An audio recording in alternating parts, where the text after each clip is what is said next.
Vi skal i øjeblikket give nogle lyde fra os med den hensigt, at Mikkel er i stand til at på den måde at mærke, hvad der sker, når han drejer på forskellige knapper på en mixerpult, han har heromme bagved.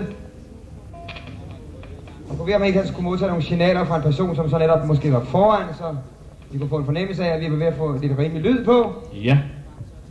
1, 2. Ja. Det, der skal ske nu, det er, at et ensemble, som bliver annonceret som Stig Møller med venner, skal give en koncert her. Stig Møller, det er vores kapelmester ude på fløjen der. Man oplevede ham sammen i percussionafdelingen i det tidligere Alif Orkester, og nu er han altså avanceret til kapelmester her på det her hold. Og det er sådan, så vi har været omkring og spillet i 10-12 dage i Jylland, og det har vi altså gjort efter princippet de 10 små nærebørn. Vi startede med et orkester, og så blev det hele reduceret. Til sidst har vi spillet rent akustisk, så nu er vi ret vilde efter at få skruet op for forstærkerne igen, og få noget drøn på. Vi har tænkt os, at den vil være.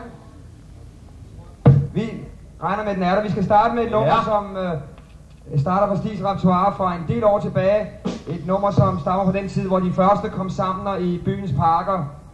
Fandt sted, det man kalder Love Ins, helt tilbage fra, ja, hvad kan det blive, en 10 år siden. Der spillede Stig med en gruppe, der hed Stepulven, og Eik Skallø skrev en tekst, og Stig skrev sangen En Dunhammer Aften. Den kommer her.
tyrker sko på.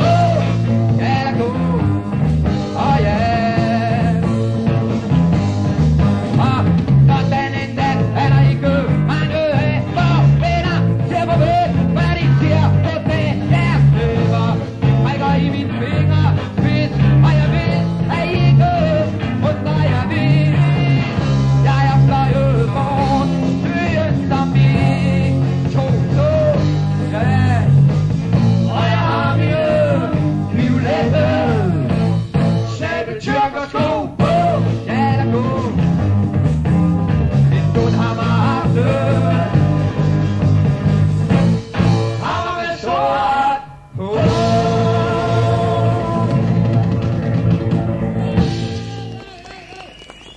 Der skal jeg en Dunhammer aften med stort H.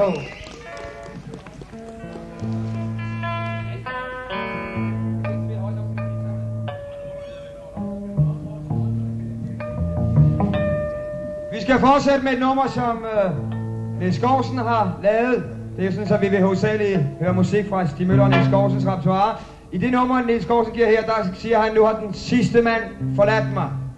Et nummer, som antyder, at man, som jeg håber, der må være nogle fremstrakte kvindelige hænder, i hvert fald den sidste mand har forladt ham. Et nummer, som introducerer vores rytmegitarrist Thomas Grohe. Han vil have lov til at starte op på det nummer. Efter en forsvarlig stemning.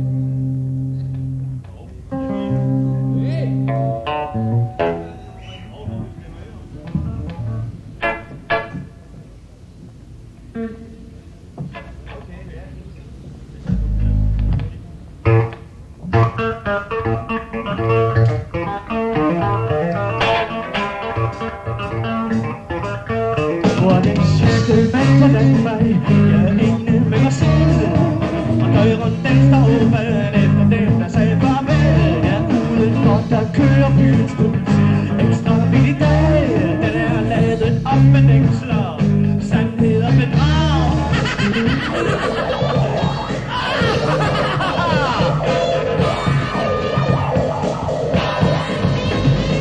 På byen timer ud, nu falder det i slag. Der er 3-4 timer, endnu før det bliver dag. Jeg taler ud i stuen, jeg siger et par ord i træk. At lyden den bliver slående, men meningen er mening.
Nu har den sidste mand forladt ham. Tak skal du.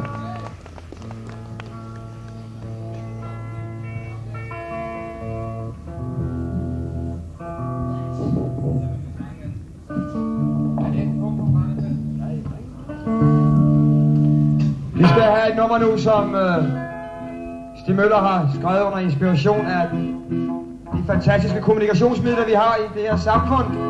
Man kan skrive breve til hinanden, og man kan forvente, at de kommer frem. Man kan også gå en hurtigere vej. Man kan ringe op på telefonen. Her kommer et nummer af Stig Møller, der hedder Jeg ringer, og jeg ringer, og jeg ringer. Jeg ringer, og jeg ringer for at få dig i mit øre. Din stemme siger de ting, som jeg gerne vil høre. At du elsker mig, og hvor jeg elsker dig. Sammen er vi sikre på, vi nok skal finde far. Ja, værsgo, så skulle der være forbindelse. Ja, for du ved jo, at jeg altid savner dig. Så kom nu hjem. Den ventetid er slæb, nu ringer jeg igen. Ja, jeg ringer, for at få dig i mit øre. Din stemme siger de ting, som jeg gerne vil høre. At du elsker mig, og hvor jeg elsker dig. Sammen er vi sikre på, vi nok skal finde vej. Så kom, det ventetid er slut. Ja, kom nu hjem. Den ventetid er slut, nu ringer jeg.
Et Stig Møller-nummer, som hedder Jeg ringer, og jeg ringer, og jeg ringer.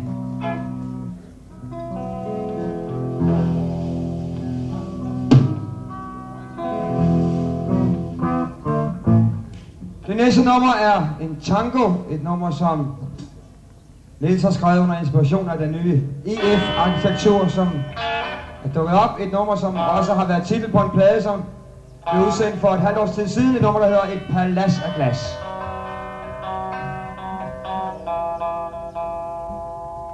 Kort stilling.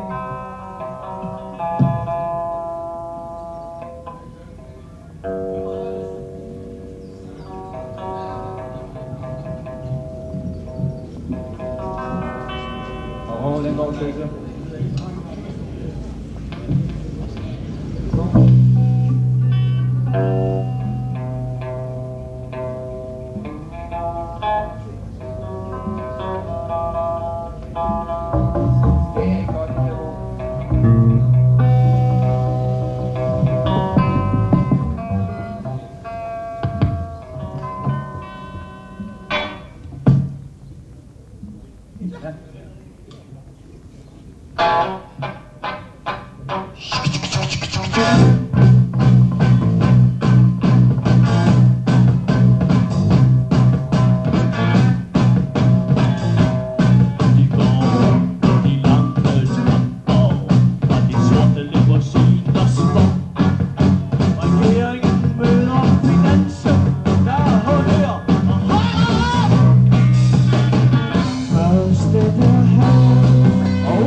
Et pas la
der skal I have en tango, et palads af glas.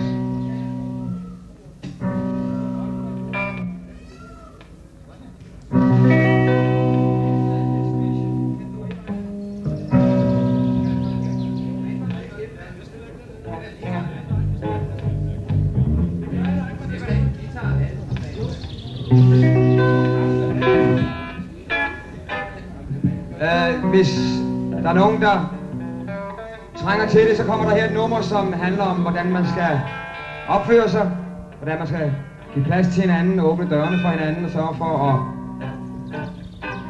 i det hele taget at holde god tone, føre sig frem i salongerne med den rette mine og kunne udtrykke sig høfligt og blidt og med smilende ansigter. Det er der nummer her, der beskæftiger sig med, og nummeret hedder netop høfligt og blidt med smilende ansigter.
Problem her, det er noget med, at det horn, det faldt ned før, og så er stikket ved sig samme lejlighed blevet revet af, men det kan vi jo ikke i og for sig gøre noget ved nu. Vi må simpelthen køre videre. Vi skal beskæftige os med en situation i det offentlige liv. Vi skal ind på en arbejdsplads, vi skal ind på direktørens kontor, hvor tillidsmanden står og og kan ikke forstå, hvad det er, de snakker om, fordi han var oppe for at snakke om noget reelt og nogle nye vilkår, men hvad bliver han budt på? Der bliver sagt, tag en cigar, Herholm.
Den cigar snuppet, nummer hed Tag en cigar, Herholm.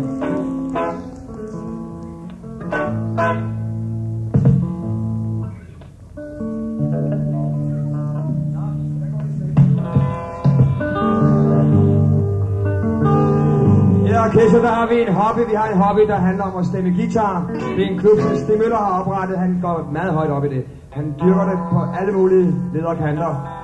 og kan næsten ikke undvære at have den beskæftigelse ved siden af. Det skal jo stemme.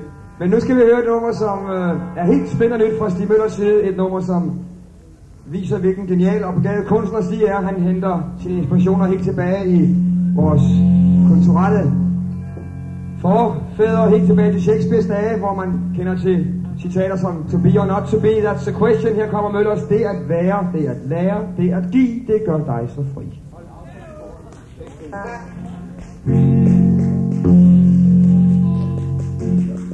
For dig gør jeg mig så lille, kan du høre det synge og gynge. For dig vil jeg gøre alt hvad jeg kan. Jeg føler blodet bruse, hvor vi to dog kan suse, muse, suse. Det er lære, det er lære, det er give, det gør dig så fri. Det er lære, det er lære, det er give, det gør dig så fri. Og selvom du er langt væk fra mig, siger du at du kan mærke, at jeg har tænkt dig ved mit hjerte, at du er mig så ganske nær. Så nær, så nær. Det er lære, det er lære, det er give, det gør dig så fri. Det er lære, det er lære, det er give, det gør dig så fri. La la la la la la la la la la la la la la la la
Tak skal I have.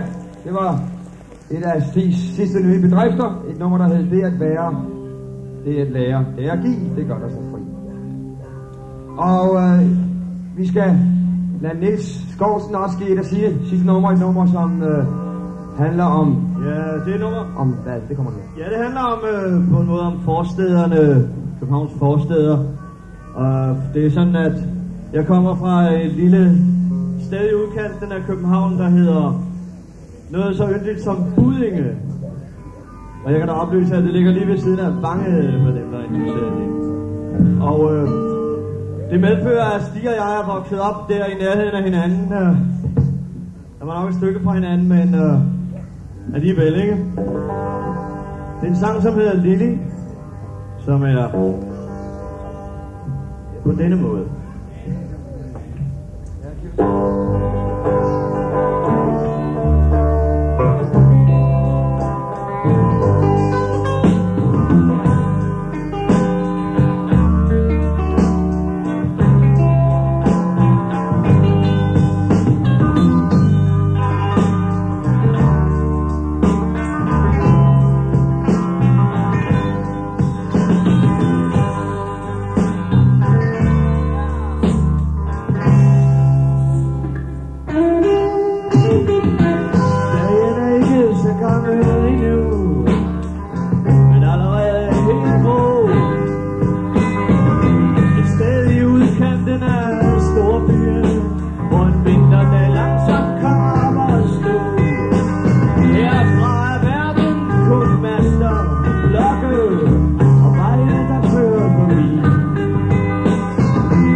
spille et nummer fra nu, som er et af Stig Møllers aktuelle nummer. Et han havde med på en plade, der hed Skru op, et nummer, som hedder Du gør mig varm i det skal. Den kommer ind.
Der skal jeg op fra et af Stigs nyere numre, som denne her. Du kommer varm, lille skat, skal vi igen dykke ned i hans stepul repertoire. Vi skal have det nummer, der hedder Itsy Bitsy, som er mig til Nepal.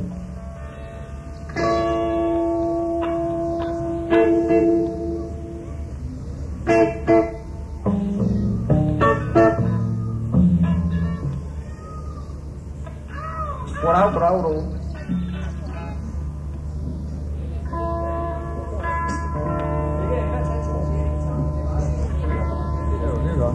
Stig vil hellere spille et andet nummer, et nummer, som i virkeligheden er noget af hans kendingsmelodi, nummer, der siger 2 sjæle i en tanke kan få et hjerte til at banke.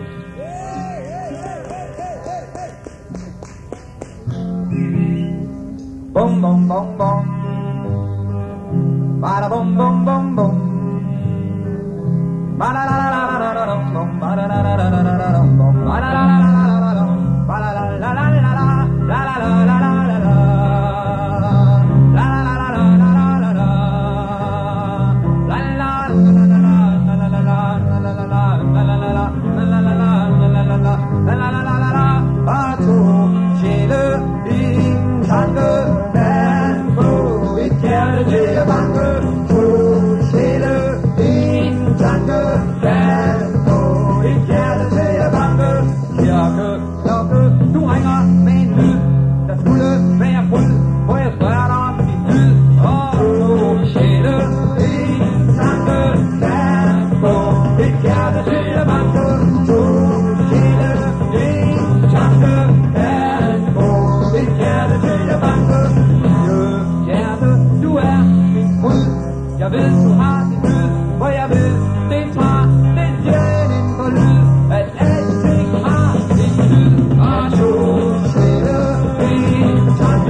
Kommer visens morale.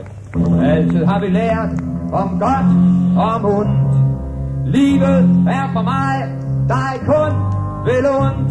Og alt du har, du kun har til lånt. Men 2 sjæle, en tanke, et hjerte til at banke. 2 sjæle, en tanke, et hjerte til at banke.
2 sjæle, en tanke, en kemisk forbindelse, der kan resultere i et hjerte, der kommer til at banke.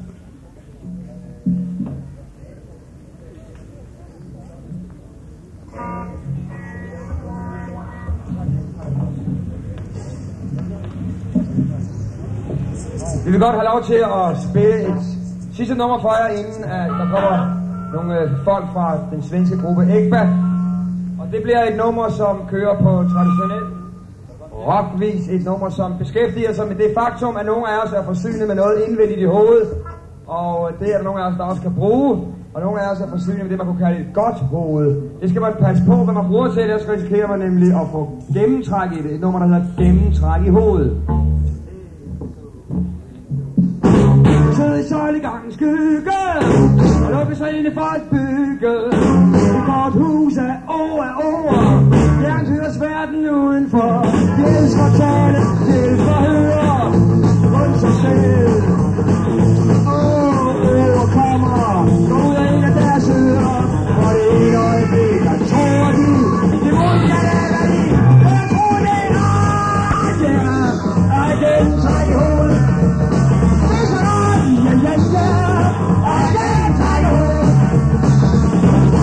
Bygger luftkasteller. Efter regler de godt ved ikke gælder.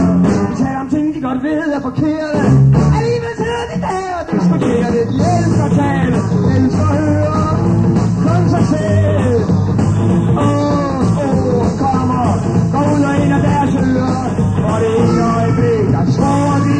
De modsatte af hvad de. For jeg tror det er ret. Ja. Og den trækker ud. Det er så ret. Ja.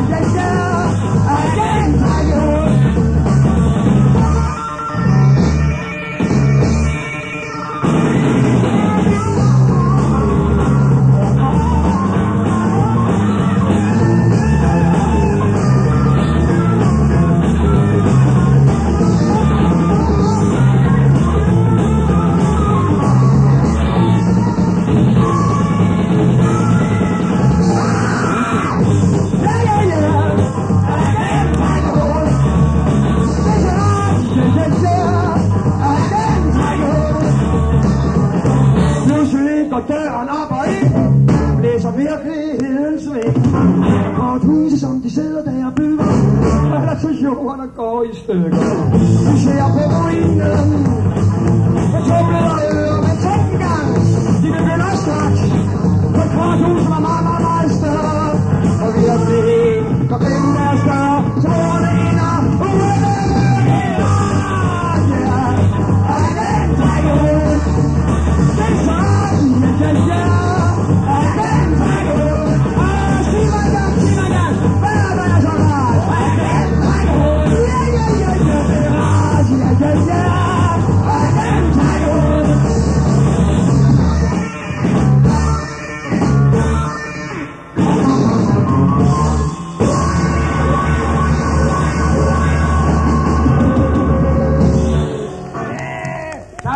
og med denne advarsel imod at få gennemtræk i hovedet, vi godt slutte af her og overlade scenen til Ekba fra Sverige. Tak skal I have.